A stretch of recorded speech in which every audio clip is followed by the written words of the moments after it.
സംസ്ഥാന ന്യൂനപക്ഷ കമ്മീഷൻ സിറ്റിംഗിൽ പരിഗണിച്ച 7 പരാതികളിൽ 3 തീർപ്പാക്കി.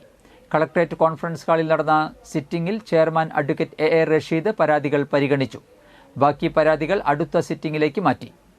തൃശൂർ നഗരസഭയുടെ കുടിവെള്ള പദ്ധതിയുമായി ബന്ധപ്പെട്ട് അയ്യന്തോൾ സ്വദേശി സമർപ്പിച്ച പരാതിയിൽ ഗുണഭോക്തൃ സമിതിയുടെ തീരുമാനത്തിന് അനുസരിച്ച് നടപടി സ്വീകരിക്കാമെന്ന നഗരസഭാ സെക്രട്ടറിയുടെ റിപ്പോർട്ടിന്റെ അടിസ്ഥാനത്തിൽ നടപടികൾ അവസാനിപ്പിച്ചു. വാഹനാപകട കേസിൽ പുനരന്വേഷണം നടത്തണമെന്ന ആവശ്യവുമായി കമ്മീഷനെ സമീപിച്ച മണ്ണുത്തി സ്വദേശിയുടെ ഹർജിയിൽ ജില്ലാ സ്പെഷ്യൽ ബ്രാഞ്ച് അസിസ്റ്റന്റ് കമ്മീഷണർ സമർപ്പിച്ച റിപ്പോർട്ടിന്റെ അടിസ്ഥാനത്തിൽ പരാതി തീർപ്പാക്കി. മഹല്ല് കമ്മിറ്റി യോഗത്തിൽ ഭാരവാഹികളുടെ സാമ്പത്തിക ക്രമക്കേടുകൾ ചോദ്യം ചെയ്തതിന് മർദ്ദിക്കുകയും വധഭീഷണി മുഴക്കുകയും മക്കളുടെ വിവാഹം മുടക്കുകയും ചെയ്ത മഹല്ല് ഭാരവാഹികൾക്കെതിരെ പുത്തഞ്ചിറ കോവിലകത്തുനിന്ന് സ്വദേശി സമർപ്പിച്ച പരാതിയിൽ വഖഫ് ബോർഡും മഹല്ല് കമ്മിറ്റി ഭാരവാഹികളും സമർപ്പിച്ച റിപ്പോർട്ടിന്റെ അടിസ്ഥാനത്തിൽ തുടർ നടപടി അവസാനിപ്പിച്ചു.